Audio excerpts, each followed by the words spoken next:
Знаю много пословиц, но одна из тех, которая мне очень нравится, «Инсан олмақ қолай, инсаниетле олмақ иш».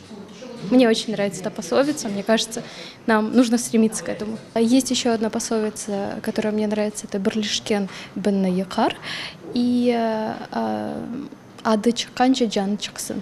Бүкілді хамбыры шықты. Суға таянма, мұнафыққа инанма. Ине ташламаға ері жоқ. Bir ağır mesele kalsın, desin çala uydururuz. Adın çıkkancak canın çıksın. Onu bir adam bilmek gerek ona. Adın çıksa o bek yarama işi. Aslında canın çıksın. Yarama taraftan adın çıkkancak. Vatan kibik yer olmaz, ana kibik yer olmaz. Пословиц много, но моя любимая и, наверное, одна из самых актуальных на сегодняшний день звучит примерно так. «Адын чыққанже жанын чықсын».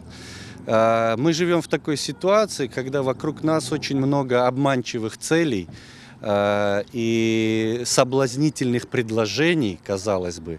И каждому стоит задуматься над тем, что прежде чем поставить на кон свое честное, чистое имя, все-таки нужно подумать и помнить, что уважение среди людей, оно гораздо ценнее, чем какие-то сиюминутные материальные выгоды. Dostsız adam, kanatsız kuş. Қайда бірлік, анда тірлік. Ватансыз адам, қансыз құш. Қанда бірлік, онда тірлік, мен білесем. Батыр явда белілер. Ватансыз адам, қанатсыз құш. Китап білгі анақтары. Ватан кебе ер, ана кебе яр olmaz, ватан кебе ер olmaz. Dostsuz adam, kanatsız kuş.